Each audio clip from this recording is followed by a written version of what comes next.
Let's be honest here for a second. You're just like me, and the reason you started working out was not for health. You wanted to build an aesthetic body. You wanted to be jacked. You wanted to be shredded. You wanted to be powerful. You wanted to be strong. You wanted attention from women, and you wanted to be the best version of yourself. But if you're like most guys, including myself, you've probably been training for a couple years, and one day you looked in the mirror and said, hold on a second. I thought I would have made way more progress by now, and this is not what I imagined I'd look like. I get it. When I first started working out, I had terrible genetics and a terrible starting point. I was 6 feet tall, 135 pounds with a belly, wasn't a good look, didn't have any confidence, and it took me years to actually see good results and build a decent shape to my physique. I've been training for over 14 years. I've made a lot of mistakes. I've learned a lot of lessons, but I know exactly how to build an aesthetic physique for anybody, and I'm going to break it down in this video and give you guys the exact system and show you how simple it can be. You think you need to work out more times a week, or you need to try this new exercise Mike Israetel and Jeff Nippard told you to do on the internet. You don't. It's not your genetics, it's not your exercises, and it's not your workouts. We're going to go through all the things that will actually make you see progress, and not any of the other bullshit that doesn't actually move the needle. This is all about getting results. The first thing we need to discuss is you don't need to be as big as you think you do. If you go to any local calisthenics park, you will see a guy that is absolutely shredded, looks ginormous, and he probably only weighs 150 or 160 pounds at a decent height. It's all about creating an illusion. You want to look bigger than you actually are, and there's two ways you do this.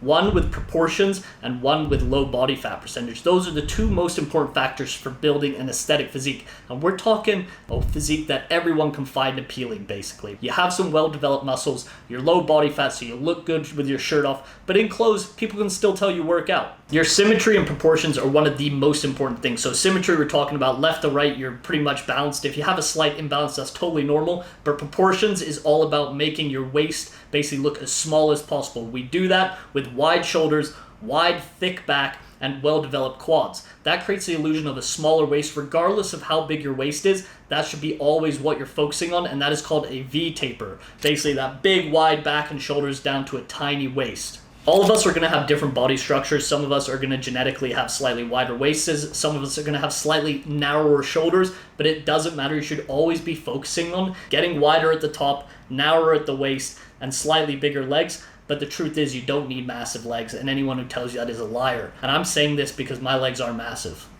So the next thing you need to do, regardless of if you're just starting out, you're a couple years into training, you need to autistically analyze your physique. See where your genetic strong points are. For me, for example, my chest always grew a little bit faster than everything else. Same with my back because I'm torso dominant. That means my legs and my arms, they grow a little bit slower, so I need to focus on them more when I'm training, and that's going to be one of the most important things because, as I said earlier, symmetry and proportions are what matter. So if I had a huge chest and back but tiny arms and tiny legs, I'd look ridiculous. So the muscle groups we want to prioritize, as I mentioned earlier, is huge delts. But when you're focusing on growing your delts, you don't actually just want to be focusing on the pressing. That's actually probably the least of your worries. What you want to be focusing on is your rear and side delts with dumbbell lateral raises, machine lateral raises, whatever type of lateral raise you want to do, and rear delt flies. This is really what's going to create that 3D boulder look on your shoulders, because most of the time our front delts are already getting worked a ton from our pressing movements from chest and other exercises. Speaking of chest, what we want to do is prioritize our upper chest. Your upper chest can literally never be too big. I've never seen anyone on earth with an upper chest that is too big.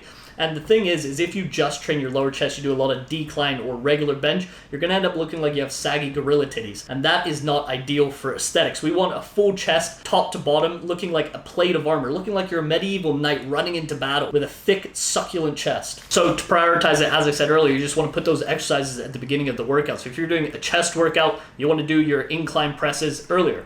Really that simple. Next, you also need to focus on, as I mentioned earlier, a small, tight waist. Now, one thing a lot of people get wrong is they start focusing on growing their obliques. They start doing weighted oblique exercises. This is actually going to make your waist appear wider because you're building the muscles on the side of your abs. And really what we want to focus on is just the front of our abs and our core muscles. That is what is going to create that tight, cinched waist and create a bigger V taper. So do exercises like weighted crunches, hanging leg raises. Any ab machine that's crunching forward is a great exercise. So that's pretty simple stuff. Basically create the illusion of a smaller waist with wider delts, bigger lats, tighter waist, well-developed quads. Now we're going to go into the actual training. How are we going to make this happen? Well, first of all, what I want you guys to do is stop going to the gym 6 to 7 times a week. That is something none of you need to do. Absolutely none of you. Some people that are more advanced can get away with it because they know how to distribute their volume better. but that's not something we need to worry about. What I recommend is either doing a 5-day-a-week split, 4-day-a-week split, or a 3-day-a-week split. If you're doing 3 days a week, you could do something like full body 3 times, upper, lower, upper.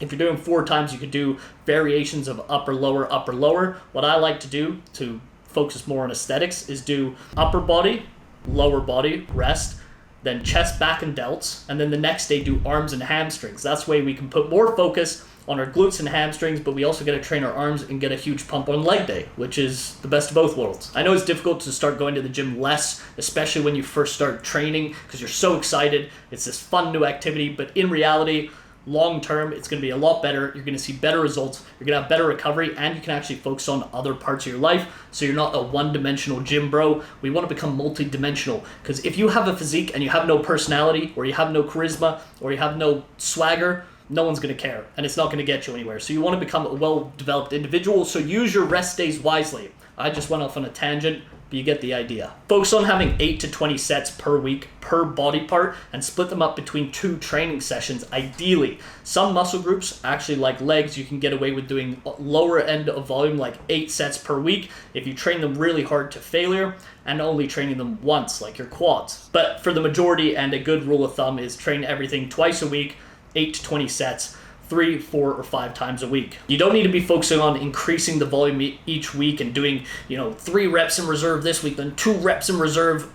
Guys, we're going to the gym, not doing math equations. Go to the gym, have a set number of sets, and go as hard as you can. Go until just about failure or all the way to failure, and focus on improving the rep quality as well, the tempo. So on the negative, go 2 seconds down. On the way up, explosive with a good contraction. Get a full range of motion, so you're getting a deep stretch in each muscle group. And that is all you need to do. It's really, really simple. People try to overcomplicate it to sell you their system, their way, their methodology. Just do what works. The fundamentals, what everyone's been doing for the last 70 years. And lastly, in terms of training, you guys need to start tracking your progress. But you need to even track, like, for example, let's say one week you did 100 pounds for 8 reps. The next week you did 100 pounds again, but you only got 8 reps. That's okay, you didn't increase your reps. Was the rep quality better? You need to start analyzing. What really helps to do is actually record your sets so you can see maybe you maintain speed a little bit longer. Maybe you controlled the weight better. Maybe when you changed direction, it looked a little bit smoother. All of these things actually matter. And what also matters is how it feels. Are you feeling a mind-muscle connection? Did the second week feel better than the first? All these things play a huge factor in how much muscle you're actually building. So it's important to actually track those things. All right, now we're talking about nutrition, and this is where the majority of people make the most amount of mistakes. And this is going to yield 70 to 80% of your results, but everyone fucks it up. First of all, if you want to get aesthetic physique, the best thing you can do is just get lean first. If you're skinny fat, you might want to do a recomposition phase, and I have a video explaining all of that in detail. But basically, you want to get lean first. And the reason is because, guys, we're training to look good. We're training to build an aesthetic physique. And the truth is, it sucks getting to low body fat. There's going to be days where you're really hungry, you're really tired, you have to do cardio when you don't want to, you're going to feel weaker, you're going to actually start looking smaller at first, and your workouts aren't going to feel good. You're not going to be getting a pump, but you have to stay on track and make sure that no matter what, you're getting to that low body fat percentage, and you're actually setting yourself up for success in the future. And especially once you actually get down to that desired body fat, you want to make sure that you slowly build your calories back up to your maintenance calories. This is called a reverse diet. A lot of people, what they end up doing is they get down to low calories and they get their desired body fat. They're in great shape, but now they're hungry. Their cravings are high, so they end up going on these crazy cheat meal binges, end up getting 10, 15, 20 pounds of fat immediately. And then you're in an even worse spot. Your metabolism's in really poor health. You've gained a bunch of excess fat, and now mentally you're all fucked up because you just saw yourself shredded. Now you look terrible like a water balloon. The food you're eating really does matter. You need to make sure you're eating whole foods from good sources that are single ingredients. So rice is rice, chicken is chicken, potatoes are potatoes. Eat steak, eggs. All these things are great for you, and your body actually knows what to do with the calories. All this other processed stuff, protein bars, all of that shit is terrible for you. Your body has no idea what to do with it, and it shows in your physique. I have tried if it fits your macros, where I ate whatever I want as long as it fit in my calories, and I've tried eating just whole foods, and not only do I feel 10 times better when I'm eating whole foods, I look 10 times better. My skin is clearer, I hold less water, I just look better overall, and I gain more muscle. So it's really as simple as that. And I shouldn't even have to say this, but of course you need to be eating a gram of protein per pound of body weight, but but honestly, I think you should be eating more. If you're 160 pounds or under, eat 180 grams. If you're above 160 pounds, eat 200 grams.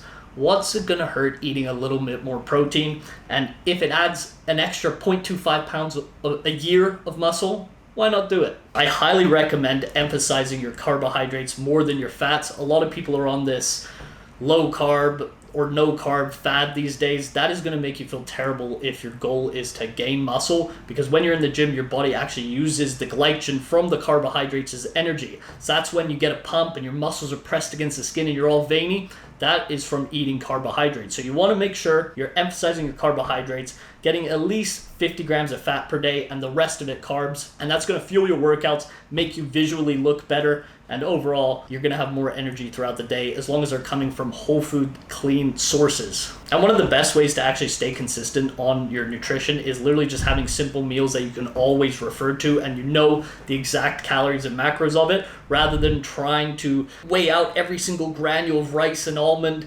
and you go out to eat and you don't know what to do. Guys, keep it simple. Large portion of protein, some carbs, a little bit of added fats. Really simple. Know what you're putting in your body. Track it for the first 6 months to a year. You're going to become really good at it. You're going to know exactly what you're eating, or you're going to be able to guesstimate within a couple hundred calories. And then you don't have to track. You can be very lenient. You can go to restaurants. You can go to even get maybe a little bit of fast food every now and then, and you're going to know what you're doing. So everything I've mentioned is actually really simple, and everyone kind of already knows it anyway. But what most people fail at is their mindset. They don't actually frame this in the right way. They want short-term results. They want to be building aesthetic physique in 3-6 months, a year.